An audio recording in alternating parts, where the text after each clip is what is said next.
The Old Testament reading for the Sunday after Pentecost is from Ecclesiastes chapter 5.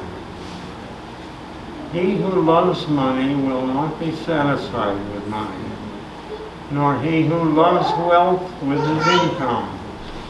This also is vanity. When goods increase, they increase who eat them. And what advantage has their owner but to see them with his eyes? Sweet is the sleep of a laborer, whether he eats little or much, but the full stomach of the rich will not let them sleep. There is a grievous evil that I have seen under the sun. Riches were kept by their owner to his hurt, and those riches were lost in a bad venture. And he is father of a son, but he has nothing in his hand. As he came from his mother's womb, he shall go again, naked as he came, and shall take nothing for his toil that he may carry away in his hand. This also is a grievous evil. Just as he came, so shall he go. And what gain is there to him who toils for the wind? Moreover, all his days he eats in darkness, in such vexation and sickness and anger.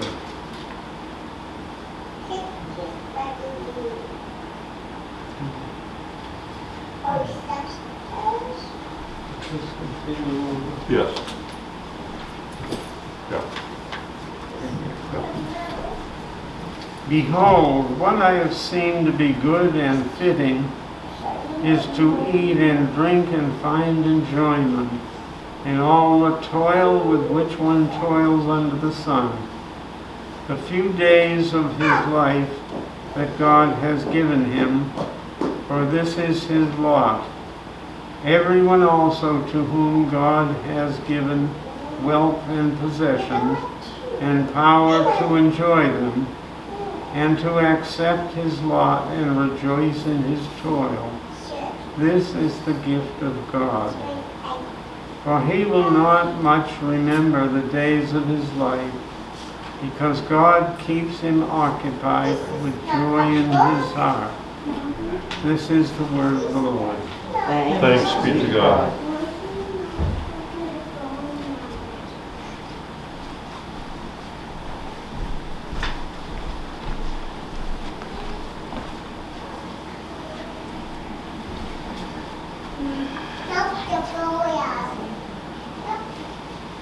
The epistle is from Hebrews chapter 4.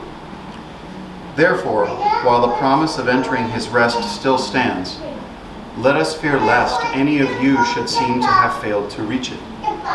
For good news came to us just as to them, but the message they heard did not benefit them, because they were not united by faith with those who listened. For we who have believed enter that rest, as he has said, "As I swore in my wrath, they shall not enter my rest," although his works were finished from the foundation of the world. For he has somewhere spoken of the seventh day in this way. And God rested on the seventh day from all his works. And again in this passage he said, "They shall not enter my rest." Since therefore it remains for some to enter it, and those who formerly received the good news failed to enter because of disobedience, again he appoints a certain day. Today, saying through David so long afterward, in the words already quoted, "Today, if you hear my voice, do not harden your hearts." For if Joshua had given them rest, God would not have spoken of another day later on. So then, there remains a Sabbath rest for the people of God. For whoever has entered God's rest has also rested from his works as God did from his. Let us therefore strive to enter that rest, so that no one may fall by the same sort of disobedience.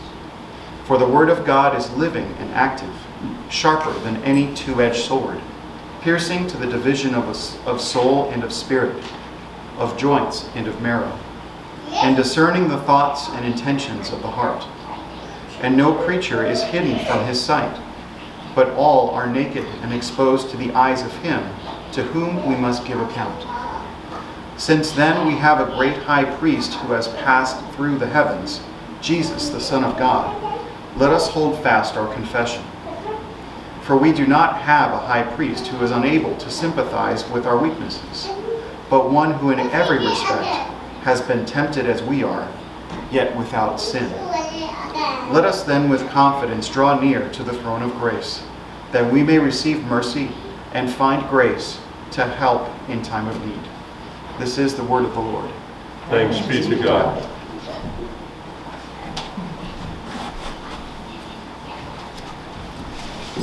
We stand for the Alleluia verse and the Holy Gospel.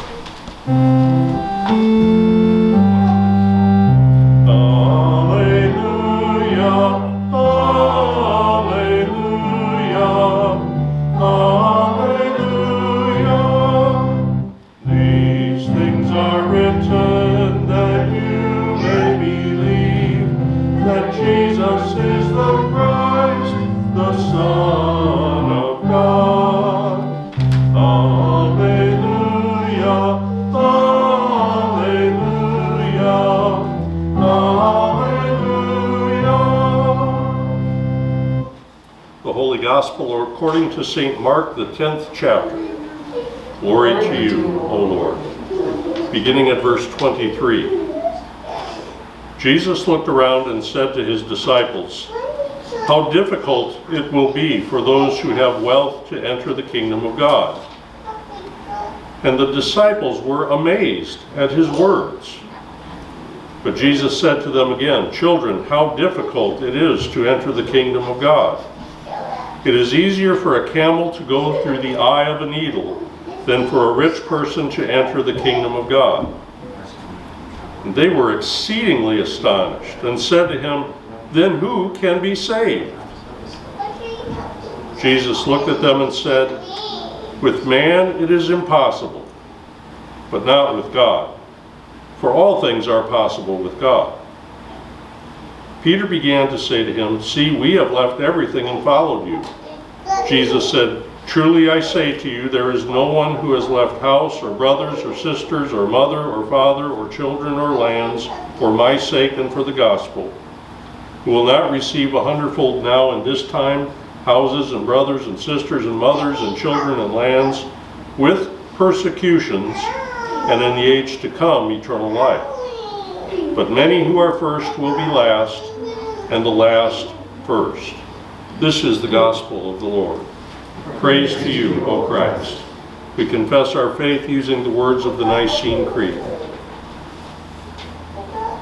I believe in one God, the Father Almighty, maker of heaven and earth, and of all things visible and invisible, and in one Lord Jesus Christ, the only begotten Son of God, begotten of his Father before all worlds, God of God, light of light, very God of very God, begotten, not made, being of one substance with the Father, by whom all things were made, who for us men and for our salvation came down from heaven, and was incarnate by the Holy Spirit of the Virgin Mary, and was made man, and was crucified also for us under Pontius Pilate.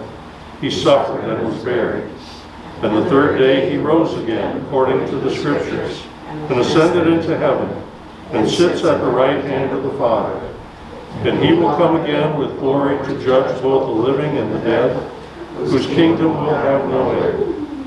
I believe in the Holy Spirit, the Lord and giver of life, who proceeds from the Father and the Son, who with the Father and the Son together is worshipped and glorified, who spoke by the prophets. And I believe in one holy Christian and apostolic church. I acknowledge one baptism for the remission of sins. And I look for the resurrection of the dead and the life of the world to come. Amen. Please be seated. Our next hymn, 730, What is the World to Me?